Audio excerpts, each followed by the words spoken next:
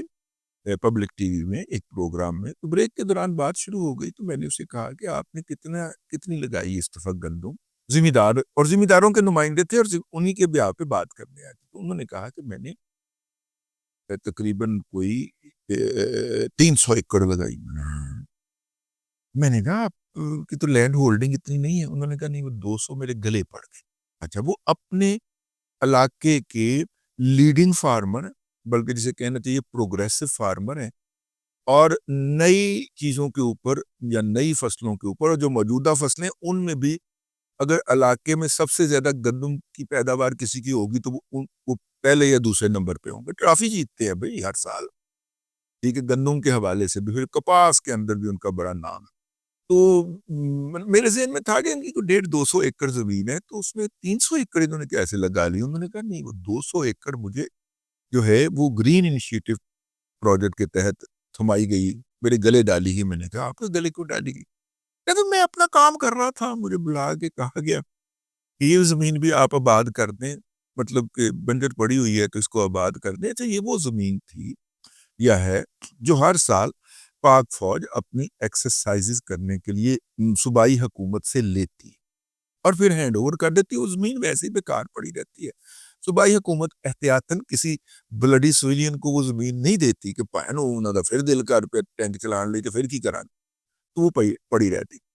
تو یہ انہی کی طرف سے آئیڈیا آیا کہ یار ہم نے تو ایکسرسائزز کرنی ہوتی ہیں سال میں کوئی 15 دن یا 20 دن، تو باقی سارا سال کے 335 دن جو ہے یہ زمین فارغ پڑی رہتی ہے، تو اس کو آباد کرتے ہیں، اس میں 1-2 فصلیں اگائیں گی، ملک کی معیشت بہتر ہوگی، تو وہ جو معیشت کی بحالی ہمارا پہلا مقصد، ٹھیک ہے نا، آرمی چیف کا فرمان اب آپ نے ذہن میں رکھنا ہے۔ تو جو پروگریسو فارمر، اس کے اوپر ہمارے دوست جناب ممتاز بھٹی صاحب جیسے لوگوں نے بھی شدید تنقید کی کہ آپ یہ ایگریکلچر میں کیوں گھس رہے، اور میں بھی بڑا حیران تھا یار، میرا مطلب جرنیل صاحب ٹریکٹر چلانے چلے لگے، وہ خود نہیں چلایا انہوں نے ٹریکٹر، اور نہ ہی ان کا کوئی ارادہ ہے، ٹھیک ہے، انہوں نے اس علاقے کے مشہور اور پروگریسو فارمر کو بتایا کہ ہاں بھی جوان زمین آباد کرنی ہے، ٹھیک ہے، ان پٹ آپ کو ہم دیں گے، زمین کا کوئی کرایہ نہیں ہے آپ کے لیے، ٹھیک ہے، ان پٹ آپ کو ہم لے کے دیں گے یا اچھے نرخوں پہ پرووائڈ کریں گے، کنٹرول ریٹ کے اوپر، کھاد بھی اور سارا کچھ ٹھیک ہو گیا، اور آپ اس زمین کو آباد کر کے سرسبز و شاداب کر دیں، پانی کی دستیابی بھی رہے گی، ٹھیک ہو گیا۔ اب ظاہر ہے کہ پچھلے سال کے اندر وہ مجھے بتا رہے تھے، وہ جو صاحب ہیں، کیونکہ میں نے ان سے اجازت نہیں لی تو نام نہیں لوں گا، سمجھنے والے سمجھ جائیں گے، تو بتا رہے تھے کہ میرے ساتھ بھی اور بھی کسی کو 100 ایکڑ ہے، کسی کو 300 ایکڑ انہوں نے الاٹ کیا، کہ سب سے بہترین پلاٹ جو ہے وہ آپ کے بھائی کا جا رہا ہے، انہوں نے بڑے فخر سے بتایا، اور اس وقت ابھی ہارویسٹنگ شروع نہیں ہوئی تھی۔ یہی میرا خیال ہے کہ کوئی، ہاں، مارچ کے دن تھے شاید، ٹھیک ہے، ابھی وہ شروع نہیں ہوئی تھی، ٹھیک ہے، ہارویسٹنگ، الیکشن ہو چکے ہوئے تھے اور ابھی حکومت بن رہی تھی، حکومت سازی کا عمل جاری تھا، تو فروری میں الیکشن ہوئے تھے، تو مارچ کے پہلے ہفتے کی بات کر رہے ہیں آپ۔ میں نے کہا کہ الحمدللہ آپ کے بھائی کا پلاٹ جو ہے یا رقبہ جو ہے وہ سب سے بہترین فصل دے گا اس دفعہ۔ اب یہ میں پچھلے سال کی آپ کو بات کرتا ہوں، ٹھیک ہے نا، اب ظاہر ہے اس سال اس میں اضافہ ہوا ہوگا، کچھی اور رینی 2 کنال، مشرف صاحب کی کوئی تقریر اس کے بغیر مکمل نہیں ہوتی تھی، اگر آپ کو یاد ہو، آج سے 20 سال پہلے کی بات کر رہا ہوں، اور وہ تعمیر کر رہے ہیں، ٹھیک ہے، اس وقت بن رہی تھی، اور ابھی بھی یہ جو آپ کو 8 روپے لیٹر پر زیادہ فی لیٹر زیادہ دینا پڑ رہا ہے، اور وہ آپ کو بینیفٹ نہیں مل رہا، جو انٹرنیشنل پرائسز کم ہوئی ہیں، یہ بھی کچھی کنال کا جو باقی حصہ ہے وہ مکمل ہونا ہے، اور اس زمین کے ذریعے پاکستان کے 70 سالوں میں پہلی مرتبہ بلوچستان کو اپنا پانی کا حصہ، اس میں سے کچھ حصہ جو ہے وہ بغیر چوری کے مل رہا ہے، ورنہ تو اس کا سارا پانی سندھ چوری کر کے پی جاتا تھا نا، ٹھیک ہے، تو اس کو براہ راست پنجاب سے سیدھی نہر نکال دینی ہے، نکال دی ہے وفاق نے کہ پنجاب سے سیدھا پانی سندھ کا حصہ، اسی پہ مطلب بلوچستان کا حصہ اس کو جائے، اسی پہ تو تکلیف ہو رہی ہے، لیکن دوسری تکلیف جو ہے نا وہ یہ گرین انیشیٹو کے تحت جو کچے کے علاقے کے اندر سندھی وڈیروں نے اندھی ڈالی ہوئی تھی، یہ کچے کے علاقے میں اپنے ڈاکو بھی مقیم رکھتے تھے، ٹھیک ہے، اور وہاں پہ جو زمینیں تھیں ان سے دریا کا پانی چوری کر کے فصلیں بھی اگواتے، گھر صاحب نے وہاں پہ بھی پلاٹنگ بارٹ کرنی شروع کر دی کہ یہ 100 ایکڑ یہ فلانا فارمر لے اور اگائے، یہ فلانا اگائے، یہ فلانا اگائے، یہ جو کالے کرائے کے کوٹ بیٹھے ہوئے نا وہاں پہ دھرنا دے کے، اصل ان کو موت اس وجہ سے پڑی ہوئی ہے، پانی کا مسئلہ نہیں ہے، یہ ابھی ہفتے کے اندر آپ دیکھ لیجئے گا پانی پہنچ جائے گا ان تک، یہ ڈوب جائیں گے پانی کے اندر، یہ جہاں پہ بیٹھے ہوئے، ٹھیک ہے، اصل موت اس وجہ سے پڑی ہے کہ یہ جو تھر کا جو حصہ چولستان ہے، ابھی چھوٹا سو چولستان آباد ہو رہا ہے، ابھی گریٹر چولستان نے آباد ہونا ہے بھائی، یہ جو چھوٹا چولستان آباد ہو رہا ہے، انہوں نے ساتھ ساتھ سنا ہے کہ سندھ کے کچے میں بھی کرن صاحب نے کیا کہ رائے صاحب تو حق اوپر تو سا گچو، کرن صاحب نے کیا کہ اے پلاٹنگ کریں، اور یہ جناب پروگریسو فارمر کو انوائٹ کیا بھئی اس کو آپ نے آباد کرنا ہے، ٹھیک ہے، اب یہ وہ زمین ہے جس کو خریف کے اندر چوری کے پانی سے آباد کر کے وڈیروں نے فصلیں اگانی ہوتی ہیں، اور اگر کوئی خود مختار ہو کر خود فصلیں لگانے کی کوشش کریں تو ڈاکوؤں کے خلاف آپریشن کے نام کے اوپر اس پہ حملہ ہوتا ہے، اور اس کی فصلیں جو ہیں ساتھ میں ہارویسٹر لے کے آتے ہیں، اس کی فصل جو ہے وہ ہارویسٹ کر کے لے جاتا ہے وہ وڈیرا یا وہ فوج پولیس افسر یا جو بھی وہ ہوتا ہے۔ تو یہ ہے جی اس وقت اصل میں مسئلہ کیا ہے کہ وہاں پہ جو انکلیمڈ زمینیں جو تھیں، جو کچے وغیرہ میں ادھر ادھر ہیں، وہ جو ہیں اب انہوں نے الاٹ کرنا شروع کی ہیں، اب وہ ڈاٹے ہیں اور اصول پہ بھی ہیں کہ یار پاکستان کو آباد کرنا ہے، شاد کرنا ہے، آگے لے کے جانا ہے، تو ان کے خلاف تو کچھ ہو نہیں سکتا، تو پنجاب کو دے گالی پہ گالی، دے گالی پہ گالی، دے گالی پہ گالی، ولاگ ایک ہی تھا، میں نے 2 حصوں میں تقسیم کر کے کیا تاکہ دونوں باتیں الگ الگ رہیں اور واضح، رکنا نہیں،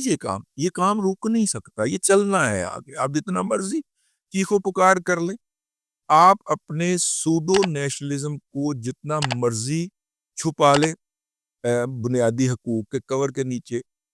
یہ چلنا ہی چلنا ہے اور یہ ہونا ہی ہونا ہے، ٹھیک ہے نا، ہاں، اب تک کے لیے اتنا ہی، اگلے ولاگ کے اندر آپ کی خدمت میں پھر حاضری ہوگی، اللہ تبارک و تعالیٰ آپ کو آسانیاں عطا کرے اور آسانیاں خلق خدا میں تقسیم کرنے کی توفیق عطا کرے۔